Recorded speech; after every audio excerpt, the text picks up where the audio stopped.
ಇವತ್ತು ಮಾನ್ಯ ಜಿಲ್ಲಾಧಿಕಾರಿಗಳು ಉಪನಿರ್ದೇಶಕರು ಆಹಾರ ಇಲಾಖೆ ಅಧಿಕಾರಿಗಳನ್ನು ಅಫಜಲ್ಪುರ್ಗೆ ಕಳಿಸಿ 10/11/2025 ನಮ್ಮ ಅಫಜಲ್ಪುರ 6 ದಿನಗಳಿಂದ ಧರಣಿ ಸತ್ಯಾಗ್ರಹ ಮಾಡ್ತಾ ಇದ್ದೀವಿ. ಆ ಧರಣಿಗೆ ಕಳಿಸಿ ಸರ್ಕಾರದ ಆದೇಶದ ಪತ್ರವನ್ನು ಕೊಡ್ತಾರೆ.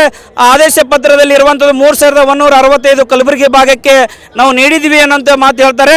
ಈಗಾಗಲೇ ಸಿದ್ದೇಶ್ವರಿ ಮತ್ತು KPR ಕಾರ್ಖಾನೆಗಳು ಒಪ್ಪಿಕೊಂಡಿದ್ದಾರೆ. ಇನ್ನೂ ರೇಣುಕಾ ಕಾರ್ಖಾನೆ NSL ಮತ್ತು ಉಗರ್ ಶುಗರ್ ಕಾರ್ಖಾನೆಗಳು ಒಪ್ಪಿಲ್ಲ. ಅವರಿಗೂ ಕೂಡ ನಾವು 4 ಗಂಟೆ ಸಭೆ ಮಾಡಿ ಅವರಿಗೂ ಒಪ್ಪಿಸಿ 3165 ರೂಪಾಯಿ ದರ ಇಡೀ ಜಿಲ್ಲೆಗೆ ನಾವು ಅನ್ವಯ ಮಾಡ್ತೀವಿ ಅಂತ ಹೇಳಿ ಮಾನ್ಯ ಜಿಲ್ಲಾಧಿಕಾರಿಗಳ ಮುಖಾಂತರ ಇವತ್ತು ಉಪನಿರ್ದೇಶಕರು ಆದೇಶ ಪತ್ರ ತೆಗೆದುಕೊಂಡು ಬರ್ತಾರೆ. ಆದರೆ ಆದೇಶ ಆದ ನಮ್ಮ ಶುಗರ್ ಇವತ್ತು ನಮ್ಮ ಹೋರಾಟದಲ್ಲಿ ಅಫಜಲ್ಪುರ ಹೋರಾಟದಲ್ಲಿ ಬಂದು ಆದೇಶ ಪತ್ರವನ್ನು ಓದಿ ಇದು 3165 ಇಡೀ ಜಿಲ್ಲೆಗೆ ಅನ್ವಯ ಆಗ್ತದೆ ಅಂತ ಹೇಳಿ ಇವತ್ತು ಇಡೀ ಸಕ್ಕರೆ ಕಾರ್ಖಾನೆಗಳು ಇವತ್ತು KPR ಮತ್ತು ರೇಣುಕಾ ಶುಗರ್ ಕಾರ್ಖಾನೆಯವರು 3000 ದರವನ್ನು ನಿಗದಿ ಮಾಡಿದ್ದಾರೆ.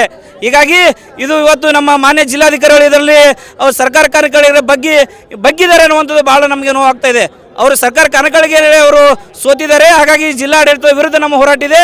ಕೂಡಲೇ 3165 ದರ ನಿಗದಿ ಮಾಡಬೇಕು. ಇಲ್ಲಾದರೆ ಮಾನ್ಯ ಈಗ ಉಪನಿರ್ದೇಶಕರು ಹಾಗೂ ಜಿಲ್ಲಾಧಿಕಾರಿಗಳ ವಿರುದ್ಧ ನಾವು ಹೋರಾಟ ಮಾಡುವ ವ್ಯವಸ್ಥೆ ಮಾಡ್ತೀವಿ. ಈಗಾಗಲೇ ಏನು ನಾವು ಬೆಳಗಾವಿ ಭಾಗದಲ್ಲಿ ಕೊಟ್ಟಿದ್ದಾರೆ 3300, ಅದಕ್ಕೆ ನಾವು 3165 ಒಪ್ಪಿದ್ದೀವಿ. ಹಾಗಾಗಿ ನಮಗೆ ದರ ನಿಗದಿ ಮಾಡಬೇಕು.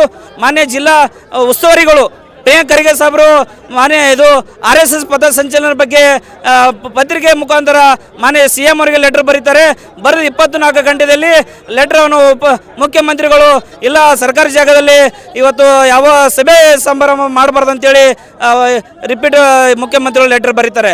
ಆದರೆ ಮಾನ್ಯ ಇವತ್ತು ಜಿಲ್ಲಾಧಿಕಾರಿಗಳು ಮತ್ತು ಇವತ್ತು ಮಾನ್ಯ ಉಪನಿರ್ದೇಶಕರು ಇವತ್ತೇನು ಸಕ್ಕರೆ ಬಗ್ಗೆ ಏನು ಮಾಹಿತಿ ಇವತ್ತು ಉಸ್ತುವಾರಿಗಳಿಗೆ ನೀಡಿಲ್ಲ ಅನ್ನುವಂಥದ್ದು ನಮಗೆ ಭಾಳ ಅನುಮಾನ ಕಾಣ್ತಾ ಇದೆ.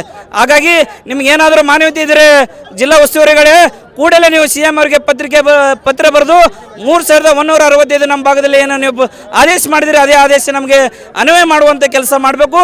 ಅವಾಗ ನೀವು ರೈತರ ಪರವಾಗಿದ್ದೀರಾ ಅಂತ ನಾವು ರೈತರು ಸ್ಪಂದಿಸ್ತೀವಿ. ಇಲ್ಲಾದರೆ ನೀವು ರೈತ ವಿರೋಧಿ ಅಂತ ನಾವು ಇವತ್ತು ರೈತರು ಖಂಡಿಸ್ತೀವಿ ಅನ್ನುವಂಥ ಮಾತು ನಾನು ಸ್ಪಷ್ಟವಾಗಿ ಹೇಳ್ತಾ ಇದ್ದೀನಿ.